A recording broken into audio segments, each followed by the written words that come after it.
예, 오늘은 불가능한 사랑이라는 제목을 가지고 함께 말씀을 듣도록 하겠습니다. 여러분 살면서 기적을 바라보신 적 있으신가요? 다 있으시죠, 그죠? 우리는 우리 삶을 돌아보면 때때로 기적이라는 거창한 단어는 사용하지 않더라도 여러 가지 작은 기적들을 바라고 또 경험하면서 살아가는 것 같습니다. 그래서 우리가 우리 인생을 돌아보면 우리의 어떤 인생이 바뀌는, 좌우되는 그런 만남을 가지기도 하고, 기적적인, 사실 이런 것도 기적이죠. 만남을 가지기도 하고, 또 기적적으로 사고를 피하기도 합니다. 또 사고가 났지만 기적적으로 다치지 않는 일을 경험하거나 보기도 합니다. 그리고 또 더 소소하게는 좋은 집에 이사를 하게 된다거나, 직장을 얻는다거나, 아이가 원하는, 정말로 간절히 원했던 학교, 어린이집 이런 데 가게 된다거나 하는 기적이라고 표현해도 되나 싶은 그런 작은 기적들을 경험하기도 합니다. 그리고 때때로 우리는 큰 기적을 바라고 또 경험하기도 해요. 저도 이제 맨 처음에 이제 몸이 아팠을 때, 굉장히 안 좋았을 때 그런 기적들을 바랬던 것 같아요. 와, 정말로 병이 좀 깨끗하게 나았으면 좋겠다. 그리고 우리 주변에도 그런 놀라운 기적의 이야기들을 듣기도 합니다. 주변에 놀라운 기적의 이야기들을 듣기도 합니다. 얼마 전에 우리 범어 도서관 위쪽에 있는 저희 시찰에 우리 교단의 목사님이 있거든요. 교회가 있거든요. 교회 목사님과 대화를 나눴었는데, 그 교회 한 성도가 대구 검찰청 직원이라던가 그 성도가 있는데 암이 꽤 진행된 상태에서 발견을 했었대요. 그래서 병원에서는 아주 어렵다라고 말을 했었는데, 그 암이 깨끗하게 나아서 감사했다라는 이야기를 듣기도 했었어요. 성경에도 여러 가지 기적적인 사건들에 대해서 많이 기록이 되어 있습니다. 오늘 본문은 니고데모와 예수님의 대화를 기록하고 있는 복음서의 본문인데, 오늘 이야기에서도 불가능해 보이는, 그래서 기적이 필요한 이야기들이 기록되어 있습니다. 오늘 성경 본문 속에 등장하는 첫 번째 불가능한 일은 뭐냐면, 사람이 다시 태어나는 거예요. 사람이 다시 태어나는 거.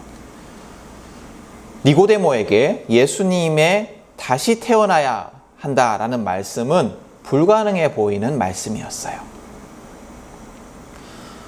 오늘 성경에 보면 예수님께 니고데모라는 바리새인이 찾아옵니다. 이 사람은 오늘 이 장면 외에도 이후에도 두 번이나 더 등장을 합니다. 그래서 마지막 등장하는 장면에서는 예수님이 십자가에서 돌아가시고 난 후에 아리마대 요셉이라는 사람과 함께 등장을 해서 예수님의 시체를 받아와서 장례를 치르는 그런 모습으로 마지막에 등장을 해요. 그런 걸 보면 아마도 이 대화 이후에 예수님과 니고데모의 관계는 계속해서 지속되었던 것 같습니다. 그리고 예수님을 계속해서 따랐던 것 같아요. 그래서 오늘 예수님을 궁금해하면서 말씀을 듣기 위해서 찾아온 니고데모에게 예수님이 말씀하시기를 다시 태어나지 않으면 하나님 나라를 볼 수 없을 것이다 라고 이야기를 하십니다. 니고데모는 이 예수님의 수수께끼 같은 말씀이 이해가 되지 않습니다. 사람이 이미 장성했는데, 어른이 되었는데 어떻게 다시 어머니 뱃속에 들어가서 태어날 수 있습니까? 네, 우리가 이제 이 이야기를 듣고 있지만, 여러분들 중에서 혹시 어떤 분은 니고데모가 왜 놀라지? 라는 생각을 가지신 분도 있을 수 있을 것 같아요. 그런 분들은 니고데모가 왜 저러지? 이런 생각을 하게 되냐면, 그런 분들은 교회에서 이제 새로 태어남에 대한 이야기를 많이 들었고, 그래서 다시 태어나야 한다라는 말이 어떤 의미인지 알고 있기 때문이에요.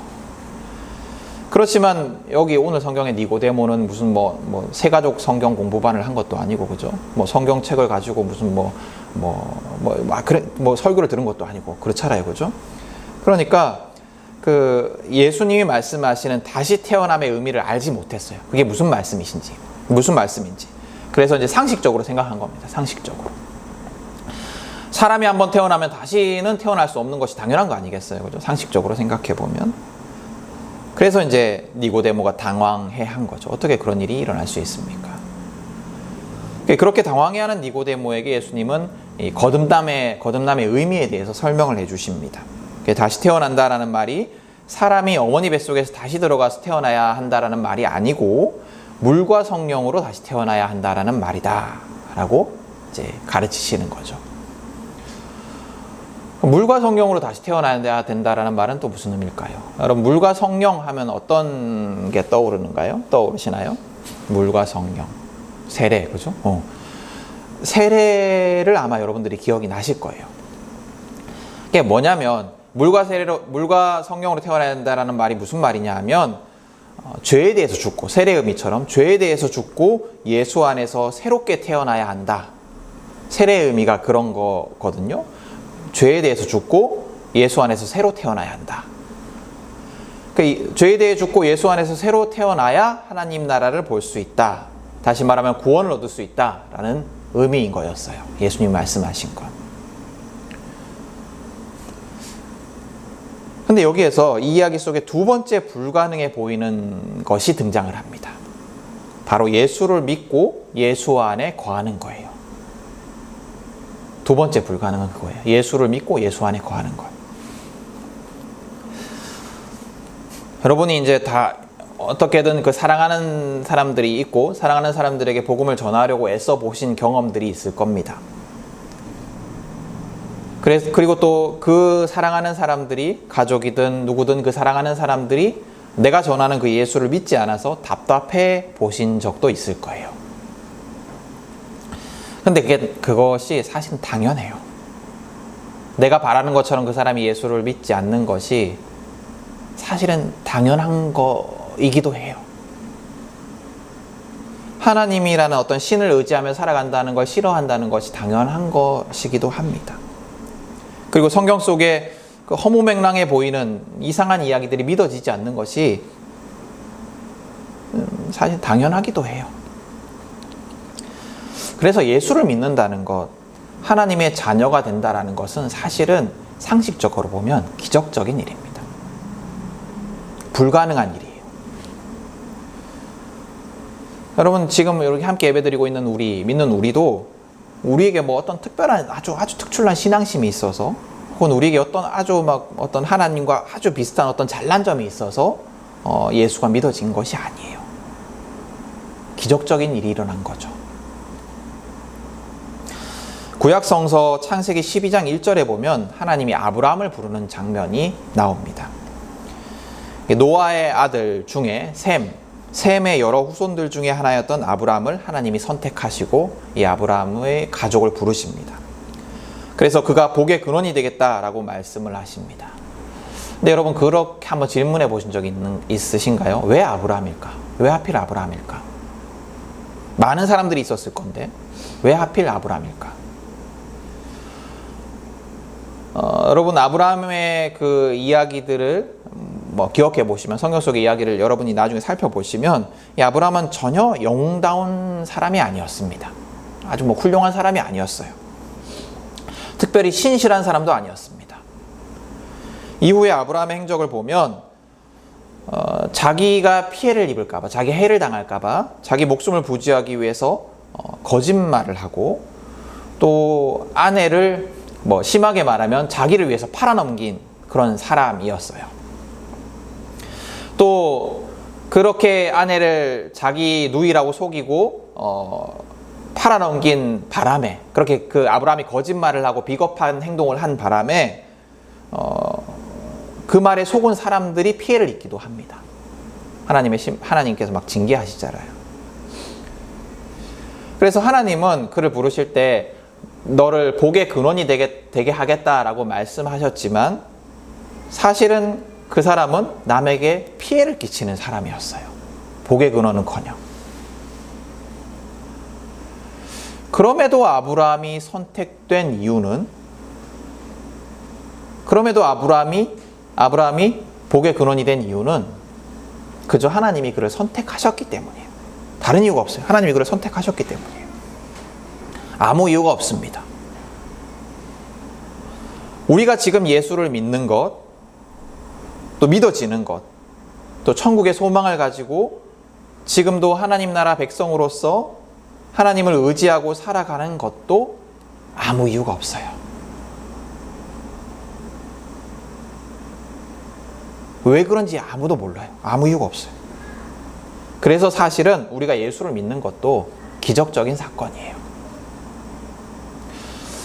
예수를 믿지 않는 내가 사랑하는 그 사람들과 예수를 믿는 우리는 아무 차이가 없습니다. 우리에게 뭔가 다른 점이 있어서 예수를 믿는 것이 아니에요. 믿어지는 것이 아닙니다. 몇 번 제가 사석에서 말씀드린 적이 있지만, 제가 저를 생각해봐도 제가 예수를 믿는 것이 참 기적적인 일 같아요. 저의 성품과 어떤 스타일을 생각해보면,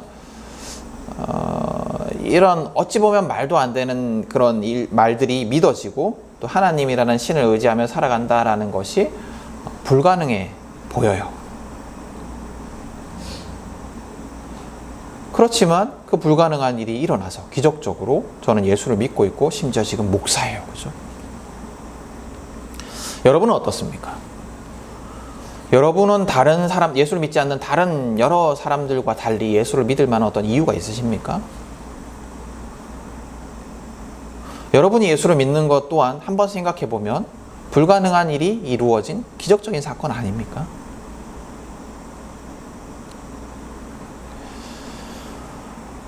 여러분, 오늘 성경 속에서 예수님은 불가능한 일들을 말씀하고 계세요. 첫 번째는 다시 태어나는 것. 그리고 두 번째는 물과 성령으로 다시 태어나는 것. 다시 말하면 예수를 믿는 것. 니고데모의 오해였기는 하지만 사람이 다시 태어나는 것은 불가능한 일이었어요. 그러나 물과 성령으로 다시 태어나는 것, 예수님께서 다시 설명해 주신 대로 물과 성령으로 다시 태어나는 것, 죄에 대해 죽고 예수로 다시 사는 것, 즉 예수를 믿는 것 또한 불가능한 일입니다. 그래서 우리가 다른 이들과 달리 예수를 믿는다는 것은 참 기적적인 사건이에요. 그런데 더 큰 불가능한 사건이 오늘 본문에 하나 더 있습니다. 무엇이냐면 하나님이 세상을 사랑하신다라는 사실이에요. 오늘 성경 요한복음의 저자는 이제 이분법적으로 세상을 나누고 있습니다. 복음서의 저자, 오늘 이 요한복음서의 저자는 하늘을 하나님의 영역, 거룩한 영역으로 말하고 있고, 세상을 죄로 인해서 멸망할 영역으로 말하고 있습니다. 또 영을 하나님의 영역으로, 또 육을 세상의 영역으로, 타락한 영역으로 나누고 있어요. 이게 무슨 말이냐면 실제로 우리가 살아가는 세상이 모두 타락한 것이고 하늘이 거룩한 곳이다 라는 말이 아니고, 요한복음의 저자가 단어를 그렇게 사용하고 있다는 거예요. 요한복음에서 세상이라고 말할 때는 타락한 세상을 말하는 거예요. 요한복음에서 하늘을 말할 때는 거룩한 하나님의 나라를 말하는 거예요. 이제 그렇게 사용을 하고 있다는 거죠. 그래서 여기에서 말하는 세상은 우리가 살아가는 그 세상을 말하는 것이 아니고, 우리가 살아가는 이 세상은 악과 선이 막 혼재되어 있잖아요. 그런 세상을 말하는 것이 아니고 완전히 타락한 세상, 죄로 인해서 심판받아야 하는 세상을 말하는 거예요. 그래서 세상은 거룩하신 하나님, 죄를 미워하시는 하나님의 사랑의 대상이 아니라 심판의 대상이 되는 것이 마땅합니다. 당연합니다. 죄와 상관없으신, 죄를 미워하시는 아주 거룩하신 하나님은 당연히 죄로 물든 타락한 세상을 그대로 내버려 두실 수가 없습니다. 깨끗하게 만드셔야 해요. 죄를 없게 만드셔야 해요. 그래서 세상을 심판하셔야 해요. 그런데 놀랍게도 예수님께서 말씀하시기를 하나님의 심판의 대상이 되는 것이 마땅한 세상을 하나님이 사랑하신다. 하나님이 세상을 심판하시는 것이 아니라 구원하기를 원하신다라고 말씀하고 있는 겁니다. 요한복음 3장 16절, 우리 잘 아는 말씀인데 이렇게 기록되어 있죠. 세 번역으로는 하나님께서 세상을 이처럼 사랑하셔서 외아들을 주셨으니 이는 그를 믿는 사람마다 멸망하지 않고 영생을 얻게 하려는 것이다. 하나님은 믿는 사람들만을 선택적으로 사랑하시는 것이 아니세요. 하나님의 말을 듣고 하나님께로 온 사람만을 선택적으로 사랑하시는 것이 아닙니다. 하나님은 모든 생명을 다 사랑하시고 구원하기 원하십니다. 심지어 죄악으로 인해서 완전히 타락한 세상까지도 그래서 구약 성경 아까 말씀드렸지만 하나님은 아브라함만을 사실은 선택한 것이 아니에요. 앞서 말씀드린 아브라함을 부르는 창세기 이야기 속에는 아브라함과 사레 부부 외에도 여러 다른 사람들의 이름이 등장을 합니다. 아브라함의 형제 나홀도 있었고요. 또 먼저 죽은 형제 하란의 딸인 밀가와 이스가라는 사람들도 있었어요. 근데 하나님께서 아브라함만 부르시고 나머지는 다 버리셨을까요? 하나님께서 아브라함만을 믿음의 조상으로 삼으시고 즉 구원하시고 나머지는 다 내버려 두셨을까요? 다른 사람들이 혹시 하나님을 스스로 거부했을 수는 있어요. 거부했을 수는 있지만 하나님은 그들 모두를 사랑하셨을 거예요. 그리고 그들 모두를 부르셨을 거예요. 성경에 나오진 않지만 말입니다. 하나님께서는 아브라함만을 사랑하시고 아브라함만을 구원하기 원하시지 않으셨을 거예요. 거룩하신 하나님이 타락한 세상, 죄로 물든 세상을 심판하고 파괴하는 것이 아니라 사랑하신다라는 예수님의 말씀. 타락한 세상 속에서 몇몇만 건져내시는 것이 아니라 모두를 사랑하셔서 구원하기 위해서 아들을 보내셨다라는 말씀은 오늘 이야기 속에 가장 큰 불가능해 보이는 사건입니다. 그리고 그 가장 큰 불가능한 사건이 이루어졌기 때문에 가장 큰 기적이기도 합니다. 하나님이 세상을 사랑하신다라는 이 사실. 그래서 여러분, 하나님의 사랑은 정말로 기적적인 사랑이에요. 아무 이유 없이, 아무 조건 없이 우리를 부르시고 우리를 믿게 하셨습니다. 그것은 우리의 능력 때문만도 아니고, 우리가 가진 어떤 조건 때문도 아닙니다. 순전히 전적인 은혜예요. 순전히 전적인 은혜.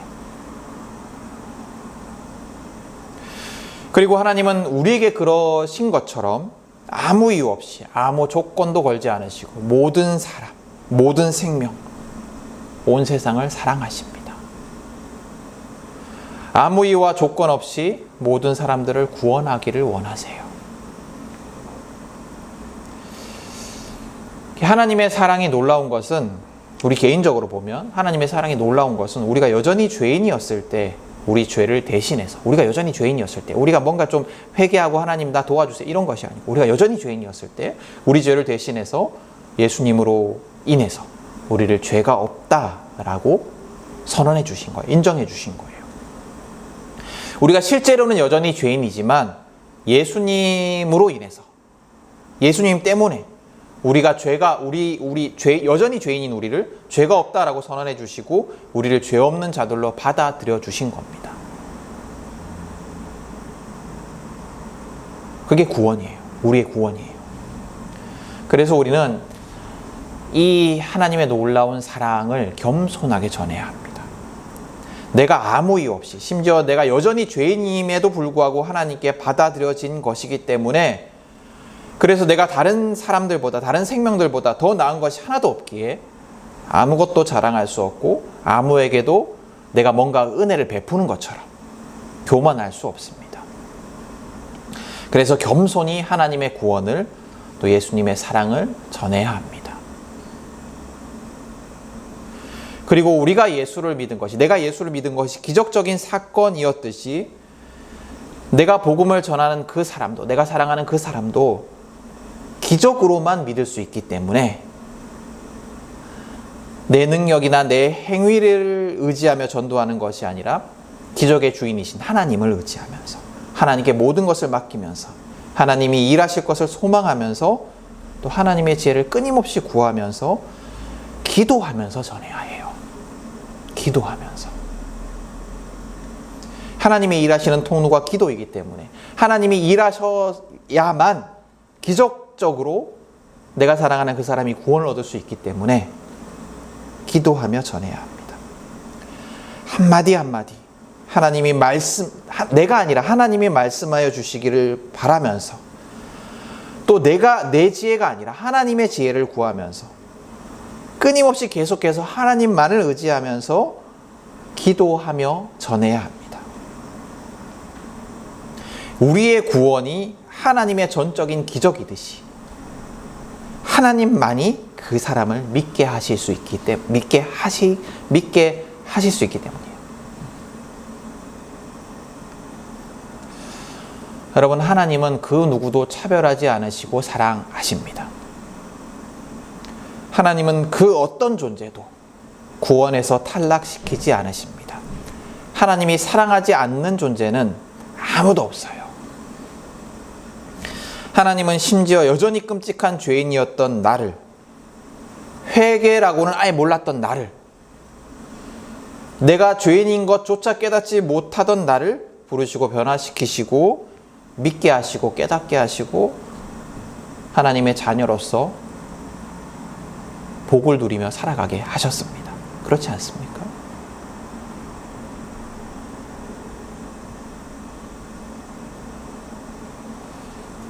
그렇기 때문에 우리가 간구해야 되는 것은 우리가 모두를 사랑할 수 있도록, 하나님의 그 사랑으로 모두를 사랑할 수 있도록 끊임없이 기도하고 구하셔야 해요. 모두를 사랑할 수 있도록, 하나님의 사랑으로 모두를 사랑할 수 있도록, 그래서 그 사람이 주님께 돌아올 수 있도록. 제가 지난 주 중에 그 성경적 재정 강의 이런 걸 하나 들었거든요. 거기에서 그 강사분이 이런 말씀을 하셨어요. 나는 이웃의 필요를 채우고 하나님은 내 필요를 채우신다. 그러니까 내가 내 돈을 어떻게 불리려고 애쓰고 막 수고하고 이러는 것이 성경적인 재정 사용이 아니라 내가 이웃을 위해 사용하면 하나님께서 내 필요를 채우신다는 걸 경험하는 것이 성경적인 어떤 돈의 흐름이다, 이런 말씀을 하셨는데요. 돈에 관한 말이었는데 이 말의 원리는 사랑에 대해서도 동일한 것 같습니다. 내가 이웃을 사랑하면 하나님이 우리에게, 나에게 이웃을 사랑하고도 넉넉하게 남을 사랑을 우리에게 부어주십니다. 사순절 기간 특별히 더 하나님의 사랑, 하나님의 구원을 이루기 위해서 우리에게 오신 예수님의 사랑을 전하는 우리 모두가 되기를 소망합니다.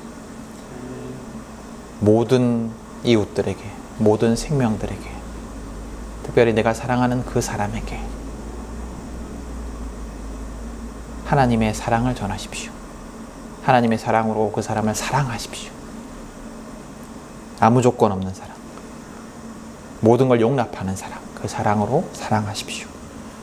그러면 하나님이 우리의 사랑이 부족하지 않도록, 우리의 사랑이 고갈되지 않도록 더 큰 사랑으로 우리를 채워주실 것입니다.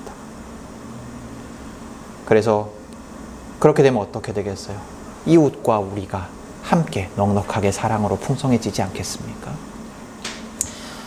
그렇게 우리가 복의 통로가 되는, 사랑의 통로가 되는 사순절 기간이 되었으면 좋겠습니다. 그런 우리 모두가 되기를 간절히 소망하며 축복합니다.